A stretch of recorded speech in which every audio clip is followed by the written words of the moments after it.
Quero te dar boas-vindas a mais esse estudo, ao estudo de Mateus, capítulo 9, parte 2. Amém?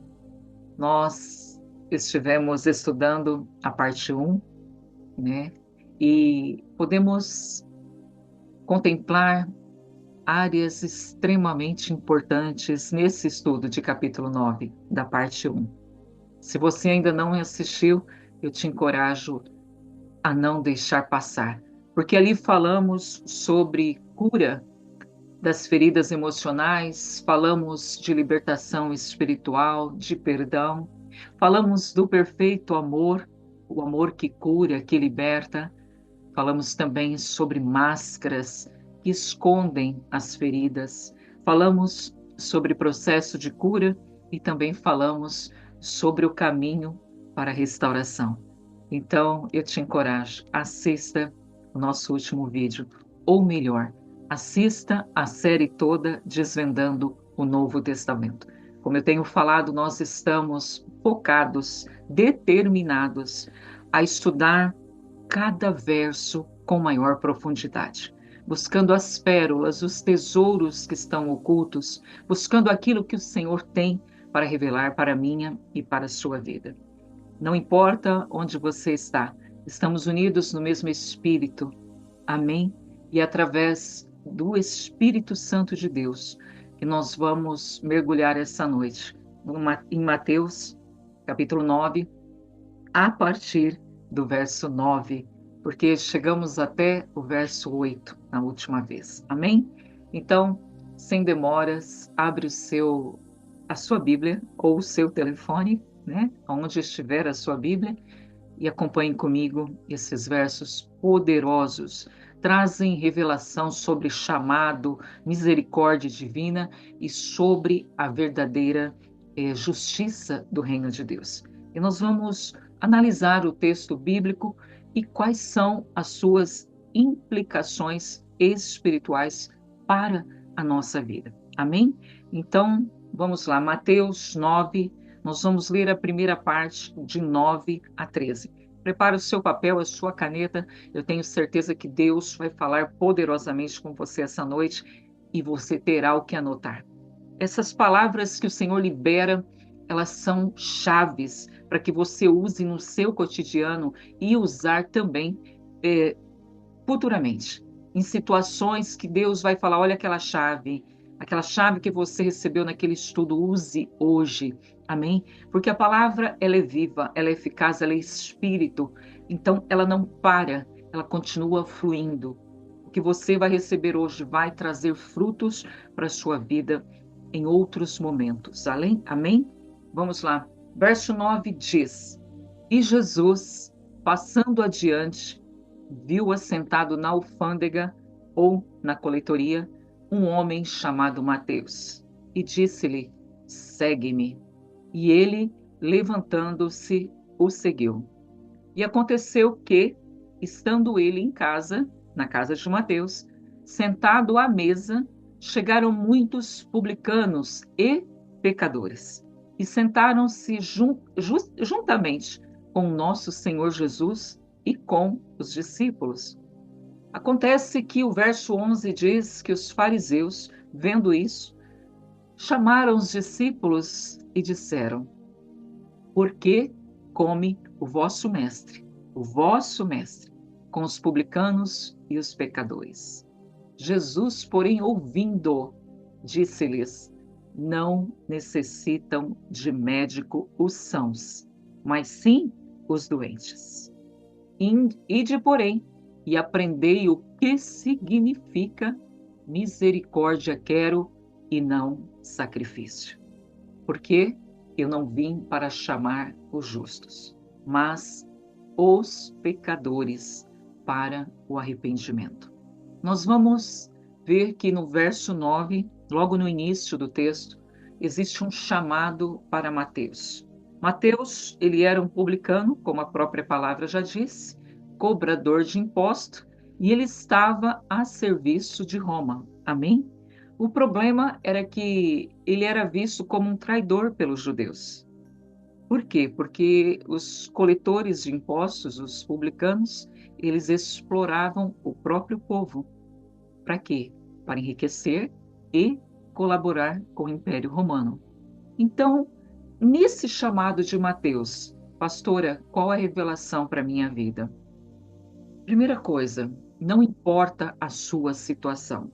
Jesus não escolhe pessoas com base no que a sociedade pensa delas. Ele não vai te escolher porque você é isso ou você é aquilo. Não. Ele vê aquilo que os outros não veem. Ele vê o potencial que está dentro de você, aquilo que ele depositou. Ao contrário das pessoas que muitas vezes, quando olham para a sua vida, elas veem o fracasso, elas veem o pecado, elas veem muitas vezes também a vitória, mas Jesus, ele nunca vai te chamar pelo que as pessoas veem em você, não. Ele vai te chamar porque ele conhece o potencial de cada pessoa. Agora, o chamado de Jesus, ele exige uma resposta imediata. Nós vemos isso quando ele chama Mateus e Mateus imediatamente se levanta e segue o nosso Senhor. Isso simboliza o quê? Abandonar a velha vida para uma nova jornada com Cristo. Não podemos carregar o que até então estávamos carregando para seguir o chamado do Senhor. E trazendo isso para as nossas vidas, quando Jesus chama, primeiro que nós temos que ter ouvidos para ouvir. Amém? O problema muitas vezes é que Jesus chama, ele bate a porta e as pessoas não ouvem. Amém? Porque ele diz que se você ouvir, e abrir a porta, ele entra. Se ouvir o chamado e atender, ele vai te capacitar para aquilo que ele está te chamando.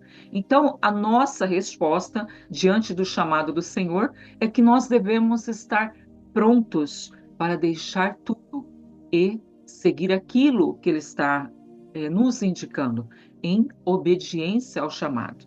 Entenda que não vai importar o seu passado, se você pecou, se você deixou de pecar, se você se sente digna ou não, o que importa é o chamado. Jesus, ele vê além e ele quer te usar para a sua glória. Então ele pega vasos pecadores, vasos problemáticos, pessoas que o mundo não validaria, e ele coloca a sua glória em vasos de desonra. E esses vasos se tornam, nas mãos do Senhor, vasos de honra. Eu, por muito tempo na minha vida, orei muito por isso. Senhor, faça de mim um vaso de honra nas suas mãos. Porque ele disse que existem vasos que são para desonra e vasos que são para honra. Então, nós temos que nos colocar humildemente diante de Jesus e pedir, Mestre, Senhor, faça de mim um vaso de honra para a sua glória. Amém? E no verso 10, nós vemos que Jesus, ele tem comunhão com os pecadores. Ele não rejeita, muito pelo contrário, ele procura sentar-se à mesa com eles. E Jesus, ele se assenta. Veja Jesus, santo, perfeito, justo.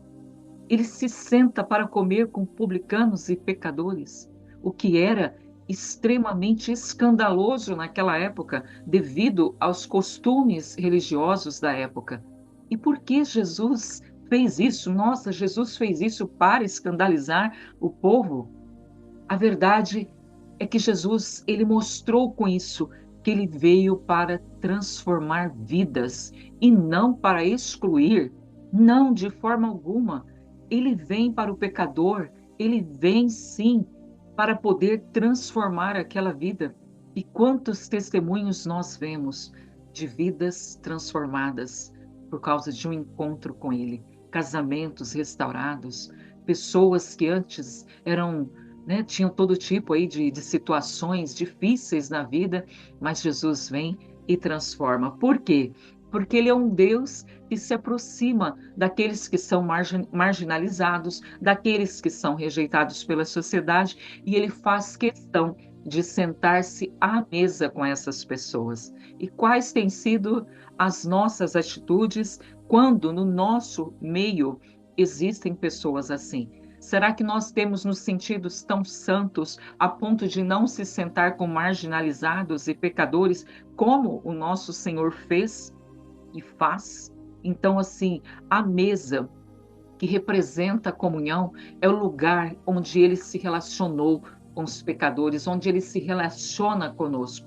É o lugar daqueles que precisam de salvação. E Jesus faz questão, independentemente daquilo que as pessoas iriam pensar dele.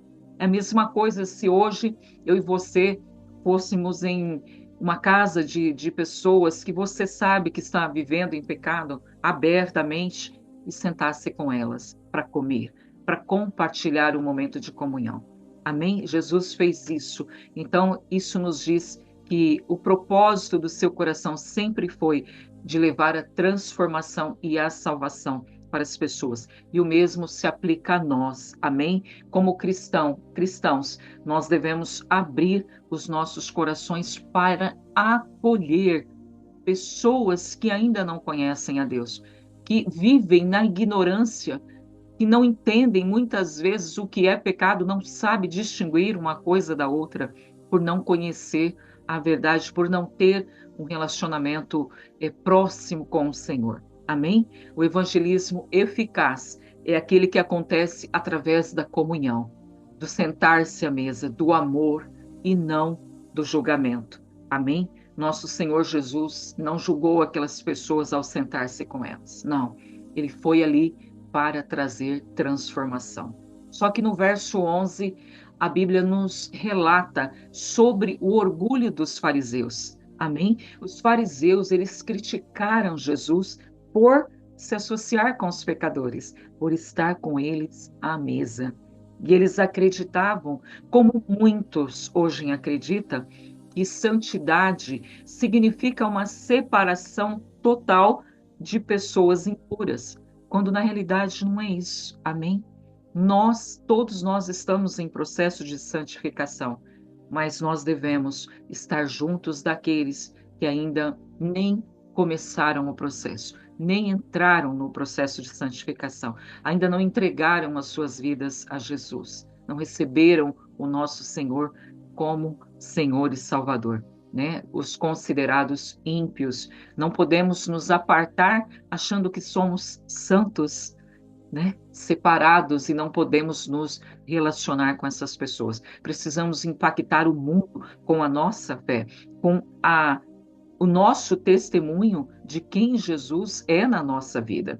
Amém? Em nome de Jesus. Então, a revelação que nós podemos retirar desses 3 versos que nós lemos é que o orgulho religioso, ele cega as pessoas. Ele cega as pessoas para a verdadeira missão de Jesus nessa terra, para a missão do Espírito Santo, para a vontade de Deus. E quem foca apenas nas aparências perde o coração de Deus. Perde, porque não é isso, não é esse o propósito. Se nós continuarmos focando em aparências, nós não vamos cumprir aquilo que o Senhor nos chamou para fazer. Por isso nós perdemos o coração de Deus. Amém? Não foquemos nas aparências, não, que possamos ir além, olhar as pessoas através dos olhos de Deus. Amém? E precisamos lembrar também que justiça própria não nos salva. Justiça própria não nos salva. Nos salva. Todos nós precisamos da graça divina. Amém? Todos os dias precisamos da graça. Nós precisamos vigiar para que nós não nos tornemos fariseus modernos. Tem muitos fariseus modernos que julgam os outros sem olharem para o seu próprio coração. Amém? Tiram, né? Julgam sem tirar a trave dos seus olhos. Então, não sejamos fariseus modernos. O amor e a graça, ele deve sempre guiar as nossas atitudes. Amém? E no versículo 12, Jesus, ele dá uma resposta sobrenatural. Ele diz: os doentes não precisam de médico. os doentes não precisam de médico. Foi isso que ele disse? Não. Ele disse: os doentes precisam de médico. E ele se compara ao médico que veio curar espiritualmente aqueles que estão enfermos. Pastora, pecado é uma doença? É uma doença. Pessoas que pecam estão espiritualmente enfermas. Por isso ele diz: os doentes precisam de médicos. E ele se compara a esse médico divino que vem para curar espiritualmente os enfermos. O pecado, ele é uma doença espiritual que só Cristo pode curar. Quando nos arrependemos, quando decidimos não pecar mais, o perdão do Senhor, o nosso posicionamento, faz com que nós sejamos curados, né? Cura de alma e uma série de coisas que nós, inclusive, falamos muito no último estudo. Amém? E quem se acha justo não percebe a sua necessidade de arrependimento. Isso é claro, meu querido e minha querida.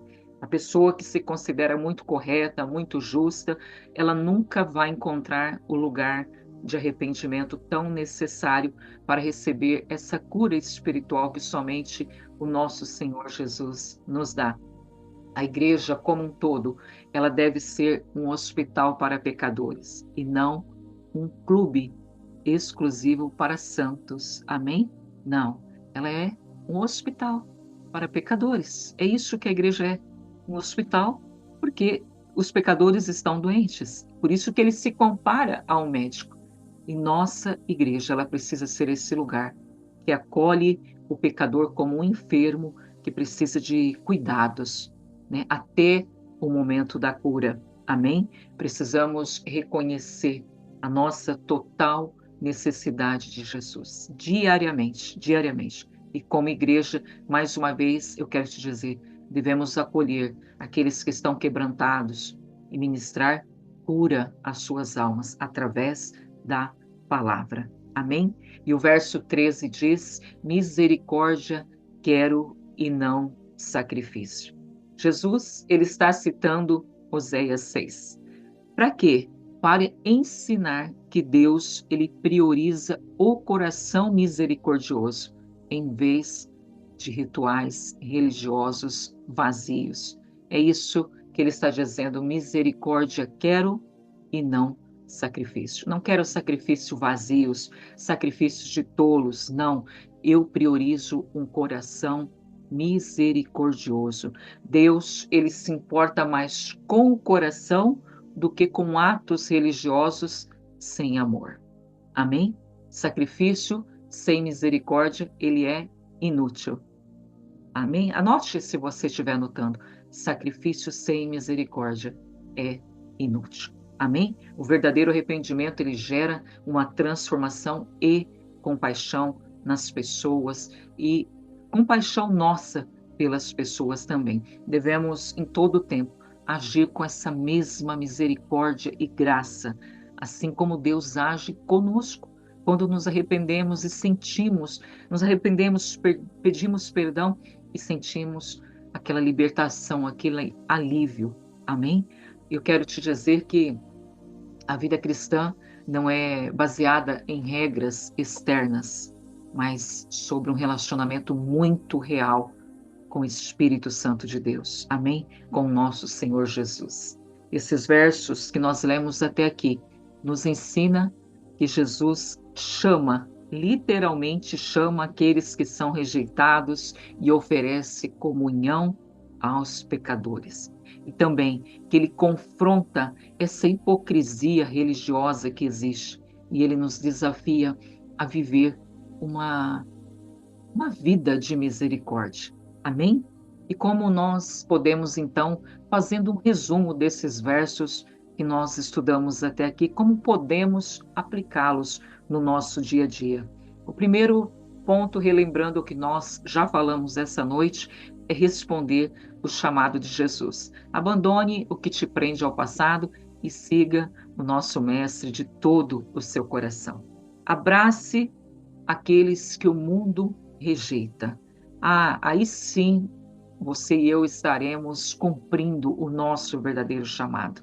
Abraçar aqueles que o mundo rejeita, mostrar o amor de Cristo para todos, sem nenhum tipo de preconceito. Amém? Também evite a hipocrisia religiosa. Tenha um coração quebrantado, verdadeiro, em vez de uma aparência vazia de santidade. Amém?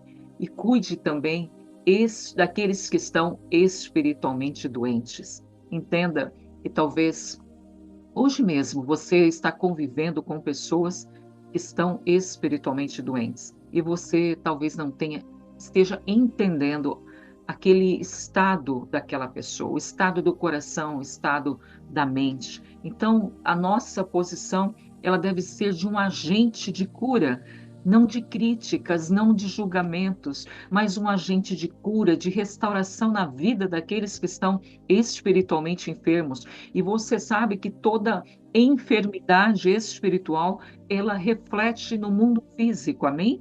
Muitas das enfermidades físicas provêm de enfermidades espirituais. E por último, pratique a misericórdia. A misericórdia é algo que precisa ser praticado. Antes de julgar, ame. E antes de condenar, ajude. Amém? Antes de julgar, ame. E antes de condenar, ajude o seu próximo, aquele que está precisando de cura, em nome de Jesus. Amém? Vamos seguir em frente? Vamos ler dos versos 14 a 17. Aqui, os discípulos de João começam a falar sobre jejum. Mas eu quero te mostrar que, apesar deles começarem perguntando sobre o jejum, o Senhor Jesus, ele traz a revelação para um novo tempo de Deus, que viria. É isso que Jesus vem falar nesses versos. Vamos ler. A palavra diz: Então chegaram ao pé dele os discípulos de João, dizendo: Por que jejuamos nós e os fariseus muitas vezes, e os teus discípulos não jejuam? E respondeu-lhes Jesus: Podem, porventura, andar tristes os filhos das bodas? Podem, porventura, andar tristes os filhos das bodas, enquanto o esposo está com eles? E ele diz: Dias, porém, virão em que lhes será tirado o esposo ou noivo, então jejuarão. Ninguém põe remendo de pano novo em vestido velho, porque semelhante remendo rompe o vestido e o faz-se maior a ruptura. Nem se deita vinho novo em odres velhos, do contrário, rompem-se os odres, entorna-se o vinho e estragam-se os odres. Deita-se, porém, vinho novo em odres novos, e assim ambos se conservam. Bom, sobre o questionamento sobre o jejum que está aí no versículo 14. Os discípulos de João Batista perguntam a Jesus por que ele e seus discípulos não jejuam, já que jejum era uma prática muito comum entre os religiosos da época, incluindo os fariseus. Acontece que os discípulos de João Batista ainda estavam ligados ao sistema da lei e das práticas judaicas. Eles não entendiam, naquele momento, que Jesus estava inaugurando algo novo e diferente daquele sistema religioso tradicional ali da época. E muitas vezes nós ficamos presos em certas práticas religiosas sem compreender o exato propósito por detrás delas. E precisamos discernir os tempos espirituais para saber como agir em cada estação. E é isso que Jesus traz nesse momento para os discípulos de João Batista, porque ele dá uma resposta falando sobre o noivo e os filhos das bodas, no verso 15. E Jesus, ele responde a pergunta com uma metáfora sobre um casamento, onde ele é o noivo e os seus discípulos são os convidados, os filhos das bodas, amém? Os convidados para a festa. E ele diz: enquanto o noivo está presente, não há razão para jejuar. Por quê? porque a alegria dos convidados, né, do reino estava ali naquele momento. Ele estava presente. Jesus estava anunciando que a sua presença inaugurava ali um novo tempo. Era um tempo da graça que estava vindo.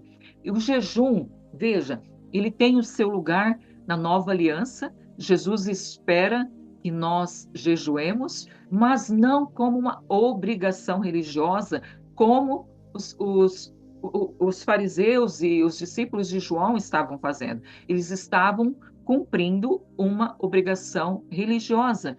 Mas o jejum que Deus se agrada, ele é um ato voluntário de uma fome espiritual pela presença.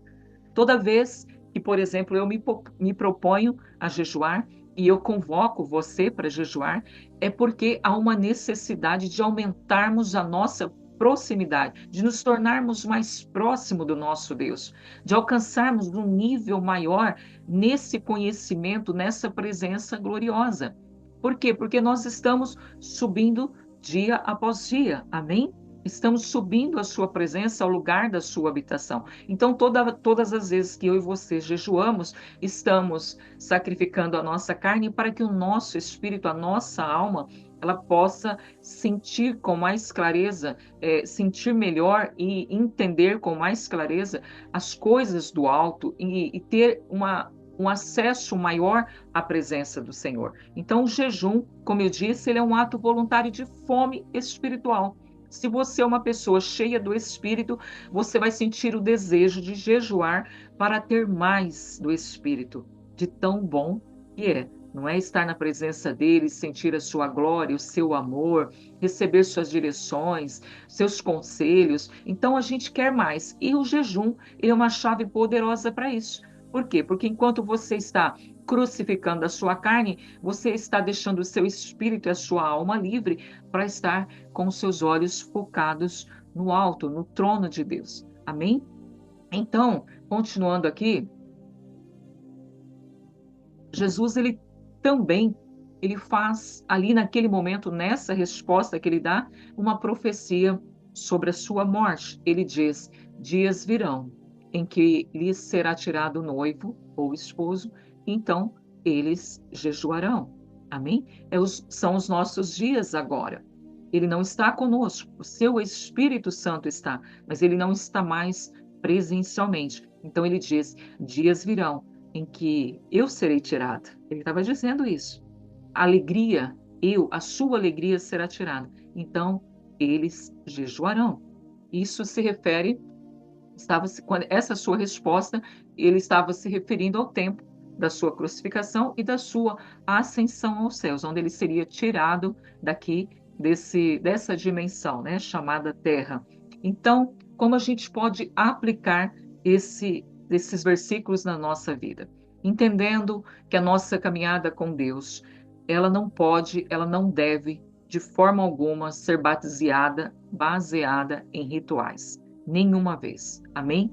Mas em um relacionamento, como eu já disse, real, vivo e alegre com o nosso Cristo. Lembrando que a alegria dele é completa em nós. Amém? Então, o jejum, entenda que ele não é uma imposição. Deus não deixou como algo mandatório, algo que é uma obrigação, mas ele espera que a gente busque esse meio, assim como temos a oração, a adoração, ele espera que nós jejuemos para estar mais perto e mais sensível ao Espírito, mais sensível, ouvidos mais sensíveis, olhos iluminados. Amém? E no verso 16, ele está falando do remendo novo no vestido velho.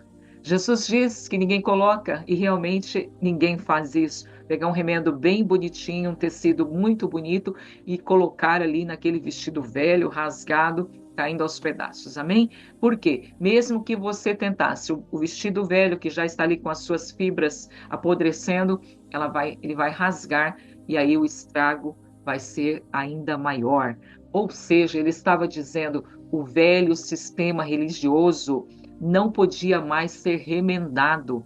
Ele não podia, os ensinamentos de Jesus estavam trazendo algo novo. O evangelho ele não é um remendo para a religião. Não, aquilo que Jesus estava trazendo era para uma transformação completa. Ele diz: eu vim cumprir a lei, né? Ele cumpriu a lei, mas ele trouxe algo novo, um vinho novo, né? Um óleo novo. Ele trouxe, ele substituiu aquela velha religião por algo vivo e sobrenatural. Então, quem tenta misturar essa mentalidade religiosa com a nova vida em Cristo, acaba vivendo em conflito, acaba vivendo em frustração, porque não é possível. Uma coisa não se mistura com a outra.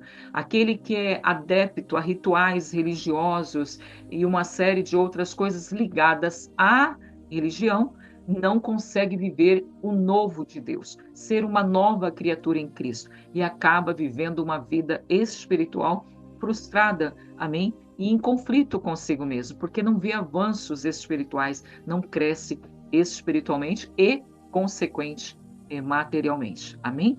Então, nós não podemos misturar graça com legalismo, com religião. Ou vivemos pela fé em Cristo, ou ficamos presos a essas tradições mortas que não trazem benefício nenhum para a nossa vida. Amém? Deus, ele quer nos transformar por inteiro, não é pela metade. Amém? Ele não quer consertar partes da nossa vida, não. Deus, ele vem derramando de todo o seu ser. Ele disse que ele colocou o Espírito dentro de nós e está conosco para que haja uma transformação completa das três áreas da nossa vida: corpo, alma e espírito. Amém?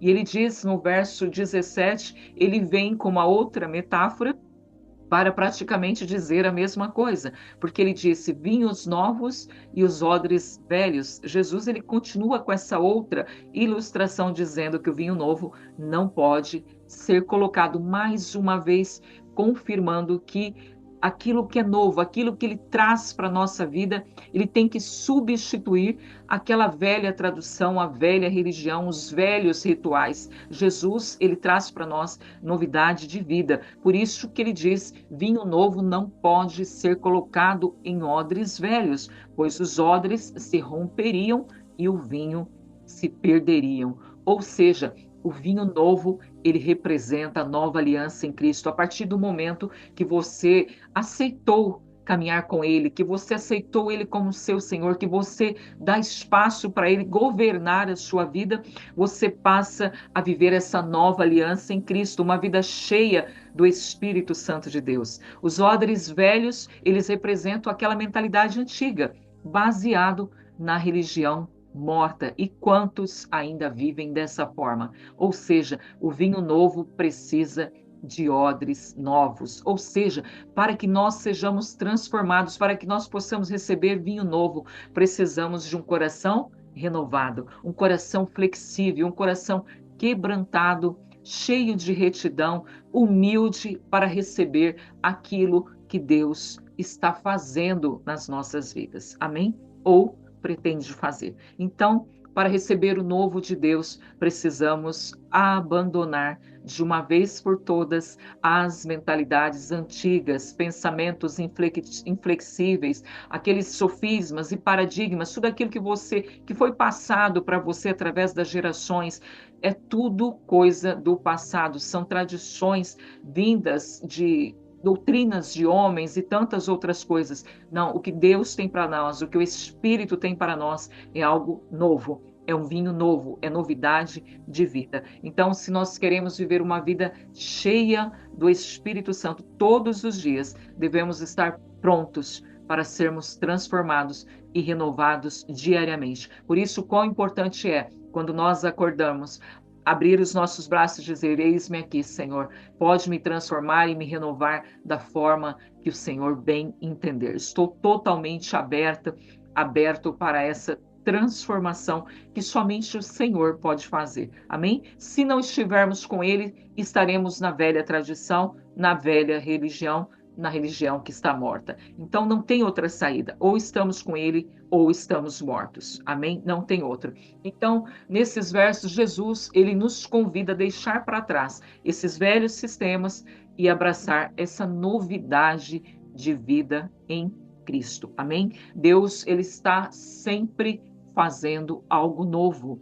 Deus está, mas nós só podemos receber se nós estivermos dispostos a realmente mudar e nos renovar. De forma alguma, ele vai invadir a sua vida para fazer algo. Jamais. Ele vai continuar batendo na sua porta. E ele diz: se abrir, entrarei e cearei contigo. Aí sim poderemos viver essa novidade de vida que o Senhor Jesus, ele nos oferece. Então, fazendo mais um resumo desses outros versos que nós estudamos, eu quero te dizer para viver um cristianismo de relacionamento e não de tradição. Amém? Viva um cristianismo de relacionamento e não de tradição. Não siga regras humanas, não. Viva a verdade da palavra. Viva essa intimidade que Deus ele tem para a nossa vida, em nome de Jesus. Outra coisa, esteja atento para discernir os tempos. Nem tudo que era bom no passado e útil é agora para nós a mesma coisa, não. Sabemos quando nós temos que mudar. Talvez já estamos caminhando com Cristo há algum tempo e ainda temos alguns hábitos do passado que ainda não foram mudados. Por isso, nós precisamos discernir o que é que está lá dentro, para que Deus possa realmente transformar o nosso interior e fazer tudo novo. Amém? E para isso nós precisamos, mais uma vez, de um coração flexível. Flexível. Se queremos mais do Espírito, precisamos abandonar a rigidez. Amém? O coração duro e permitir que o nosso Deus, o nosso Pai, nos molde dia após dia. Amém? Assim encerramos esses versos e vamos prosseguir para os versos finais, que vai de Mateus 9, dos versos 18 ao verso 37. Amém? Aqui, nesses versos, nós vamos verificar o poder de Jesus e a resposta de fé daqueles que entram em contato com ele. Esse trecho do Evangelho de Mateus, ele apresenta vários milagres e ensinos de Jesus, onde ele revela o seu poder, a sua compaixão e também a sua autoridade. Ele cura, ressuscita e ele nos ensina a ter fé para recebermos a manifestação do reino de Deus. Amém? Nós vamos verificar aqui nesses versos a ressurreição da filha de Jairo, a cura da mulher de fluxo de sangue e algumas outras áreas que vai citar aqui nesses versos. O verso 18 diz: enquanto Jesus lhes dizia estas coisas, chegou um chefe da sinagoga e o adorou. E disse: minha filha faleceu agora mesmo, mas vem, impõe-lhe a tua mão e ela viverá. E Jesus levantando-se, Jesus sempre tão pronto, né, para atender, todas as vezes ele é muito pronto. E ele diz, Jesus levantando-se, o seguiu, não questionou nada. E ele foi junto com seus discípulos. E eis que uma mulher que havia 12 anos padecia de um fluxo de sangue, chegando por detrás dele, tocou a orla da sua veste, porque pensava consigo: se eu tão somente tocar a sua roupa, ficarei curada. E Jesus, vendo que dele saiu virtude, perguntou: não, na realidade ele perguntou quem me tocou, né?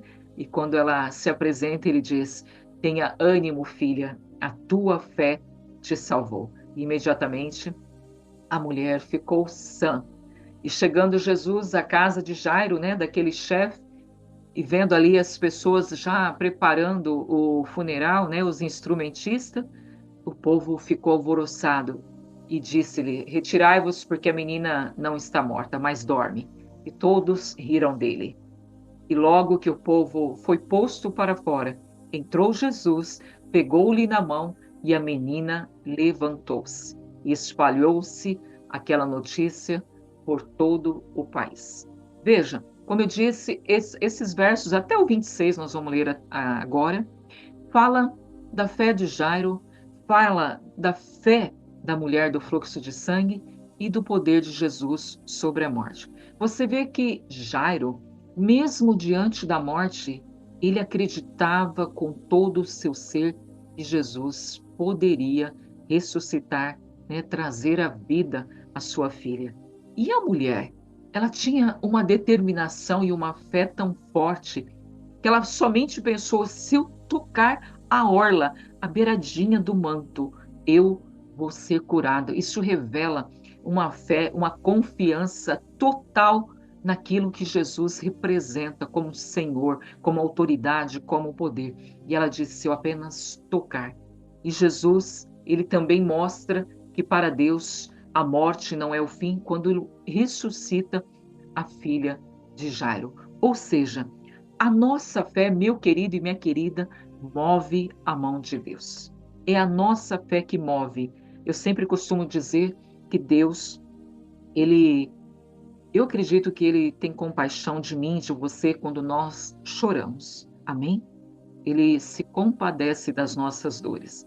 Mas o que move as mãos de Deus não são as nossas lágrimas, é a nossa fé. Amém? Então, tanto Jairo quanto a mulher, eles foram curados porque eles creram, porque eles tinham fé.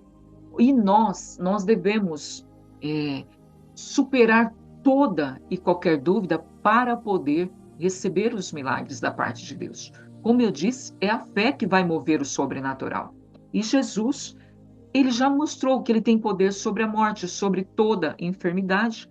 Então, o que nós precisamos é apenas confiar nele completamente, independente da circunstância que nós estamos. Pode ser, sim, uma situação de morte, pessoas do nosso círculo, que pessoas que nós amamos à beira, ali no leito de morte, mas nós precisamos continuar mantendo a nossa fé até o último segundo, até que haja fôlego de vida ali. Nós precisamos continuar crendo. Embora aquela menina, ela já tinha sido dada como morta, ou seja, já não havia fôlego de vida, e mesmo assim, o nosso Senhor, ele foi lá e ressuscitou. Então, nós precisamos manter esse tipo de fé que move as mãos do Senhor ao nosso favor, sejam elas quais forem as circunstâncias. E no verso 27, aí vem a cura de dois cegos. Jesus partiu dali e seguiram-no dois cegos, clamando e dizendo: tem compaixão de nós, filho de Davi. E quando chegou a casa, os cegos se aproximaram e disseram: Jesus perguntou: credes vós que eu posso fazer isso? Veja que Jesus, ele expressa até um certo espanto, né, em relação àqueles dois cegos. Ele diz: credes vós que eu posso fazer isso? Disseram-lhe eles: sim, Senhor, nós cremos. Então Jesus to tocou, né? Tocou nos olhos deles, dizendo: seja feito segundo a vossa fé.